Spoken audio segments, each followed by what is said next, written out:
Hey guys, today I'm going to teach you the main riff to Power in the Blood by Polyphia. This came out yesterday, today's August 27th.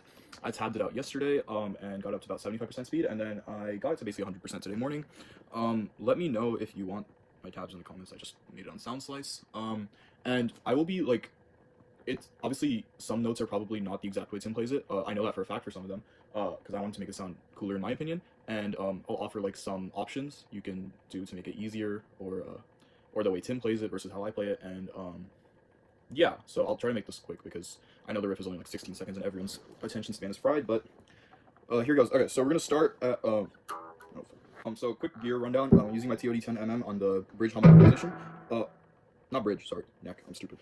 And I'm running through my positive grid Spark 40, which is on the ENGL Fireball amp sim. I think it's one of the more popular ones. So you want a lot of gain, obviously. Yeah. Okay, that should be it. Let's get into it. So you're gonna start here on the 3rd fret of the low E. Oh, standard tuning, low E. I'm assuming if you click this, you're pretty good. So I'm just gonna like run through. I'm not gonna explain like every fret. 3 on low E, 2 4 2 on the D, 5 2 on the A, and then down to 5 on the E. And then here for the continuation of this riff, it would be kind of helpful if you do some economy picking, because otherwise you can kind of get tripped up when you're going up to speed. So here's what I mean. Obviously I'm hybrid picking that part, but once you get to this high E, right, I'm stroking. And then you want to immediately go into 5 on the A right after that. And then from the 5, kind of a mini sweep. It's just 2 strings, but that's what I mean by economy picking. So you're gonna go 5, 4 on the what string is this? D. So 5, 4, both downstrokes. So kind of an economy sweep picking kind of thing. Then you're gonna go to 2 on the same string, and then back to 5 on the A. But this time instead of going to 2, you're gonna hit the 4. And then basically that's gonna be a whole note, and then immediately after, the way I tabbed this out, I put in 250 BPM, and I did a lot of things in quarter notes and whole notes. There's whole notes, I think, yeah. There's not a lot of, or you could probably do like 125 16th, but I think that's more accurate. Anyway. Yeah, so immediately after you finish this part, you're gonna finish with your 4th on the 4, right? Kind of just like shift fingers. You want your index on it. You're gonna hit this 4th fret 4 times, then to the 5. You could palm it. It sounds a bit better, like I think. And then from there, you're gonna, it's another whole note, and then so a bit of a pause, and then you're gonna go 5, 4, 5, 4, 5. You can also palm mute that. And then you're gonna hybrid pick the 7 on the D, right? Sorry, G. But hybrid pick D, and you're gonna go back to that 4. Then there's a bit of a stretch, but you wanna also, so 7 4. Then you're gonna hit the 10 on the high E. You can kind of like that. And yeah, I know it's a bit of a stretch, but what I noticed that you can do, it kind of doesn't sound great because we have a lot of distortion going on, and it'll kind of make it sound muddy. But this 10, you have the natural harmonic right here at 7, so you can go 7. You can do that if it's easier for you and you don't want to stretch. I don't think the riff is written like that because you can kind of hear the. It just sounds like this versus that. But yeah, you can do that if you don't want to stretch. Just like make sure to, you know, cut the harmonic. Okay, but anyway, so you're gonna go. You're gonna finish by sliding that forward to 5. All right, so after you're gonna slide down to the 1. From the 1, you're gonna hit 4 on the A, so same string with your pinky. Then a bit of string skip to the G string. So you're gonna hit 2 and 3 on the G string, picked. There's no hammer-ons and pull-offs in this. I just added a few slides here and there. 2 3, and then you're gonna go back up to the 4 on the D. I do it with my 4, and then I like to hit the other 4 that we're going back to on the A with my pinky, and then back down to the 1. So slide down to the 1, and then from here you're immediately gonna go into this part. I like to bar across the 4th with my 4th fret with my 4th finger on the A and D. Yeah, A and D. You're gonna go 4 4 down, so A then D, then down to 2 on the D, then up to 5 on the A, and then back to 4 on the A. And then just like before, you want to get your finger here, your index here, shift it. you're gonna hit the same thing as before. And this time instead of doing the, we're gonna hit the octave. So up here on 6 and 7. Yeah, so 7, 6, 7, 6, 7.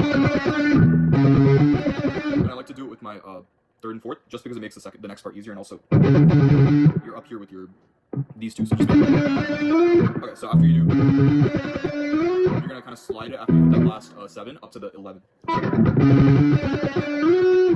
Right there. And then you're gonna hit 11, 9, 11, 9. And then you're gonna go up to this 9 on the A. So another. And it's kind of a half step bend to 10. Kind of pull it, let gravity do the work. And obviously when you're playing this full speed, it's super fast. So and then after you hit that half step bend, so I like to slide it down to the 2, just because then you can go with your third finger to the 3, where we're gonna start the next part with third on the low E. Then this part's a bit of a sweep kind of thing. So 3, 5 on the A, 4 and 4, so another kind of bar situation. And then you're gonna come back up to 4, and then okay, this part you can finish the sweep with 2, 5.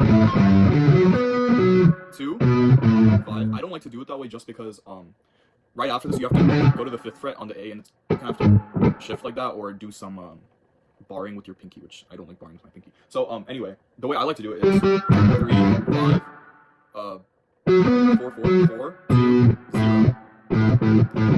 It's the same note.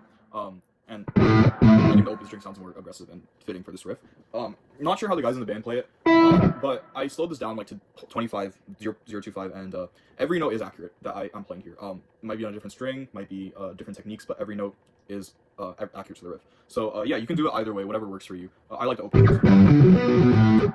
And then from here, you're gonna go immediately to 5, 5, 5, 5, 5, 5, 4. It's all on the A string, so that's why it's easier to. Because you're right there. So 3 5s, 1 4, and then 1 2. And then from the 2, I like to slide it up to the 4 because it makes the next part easier. Like that. From here, you're gonna hit immediately. So there's no pause here. Your third finger, so your index is here on the 4, right? After sliding up, your middle is gonna go down to the 5 on the D. So you're gonna hit 5 5 5 5 4. And then okay, so this part I know Tim plays differently than me, but I think the way I play it is cooler. So anyway, so the way Tim plays it first, he goes 5 4 on the A, 4 5 on 4 on the A, 5 on the E, and then 5 on the E, 4 on the E. I play it like this. Okay, so after I go up here, grab the 5th with my 3rd, and have my 2nd or my index on 4. Slide from 5 to 4. Slide from 5 to 4, 4 to 2, and then from 2 to 1. It's the same notes. It's just I'm adding some slides. I think the reason Tim did it like is right after you have to jump up here, but it's a jump either way, and I'd rather just do the cool thing and then jump. So, and then here you're gonna hybrid pick, grab the what is that? That's the 11 on the G. 11 to the 8 on the D. And then your 4th finger is gonna come down here. It doesn't really matter if you like miss where you start the slide. Sometimes I accidentally grab the 11, but I think most optimal is gonna be 10 because obviously your pinky is already on 11. So from 10, you're gonna slide up to 14. And this is hybrid pick 2. And then with your index and middle, you're gonna come up here and you're gonna grab what is this? 13 and 14. And add a bit of vibrato on that 14. And then from 14, after a whole note, you're gonna slide all the way down to 1. And then here comes the easiest part of the riff. If you don't have a Floyd Rose or a floating bridge like this, you can just do. So we're gonna have octaves here on the 5th fret A and 7th fret G. Tim does it somewhere up here, but I think he has like a pitch shifter because I can't figure out how to play. I can't figure out how to play it up there, but yeah. So you're gonna hit that. For people with, I'll do people without whammy first. You just do it 4 times, and then slide it up 2 frets to the 7 on the A and the 9 on the G. And you do that twice, and that's the whole riff. If you have a whammy or a Goto or a Floyd Rose or any kind of floating bridge, the way Polyphia does it is, or Tim, I guess because he's the one playing this riff, you're gonna hit flutter after 1 stroke of the octave. So yeah, that's basically the whole riff, and if you put it together, it should sound like this.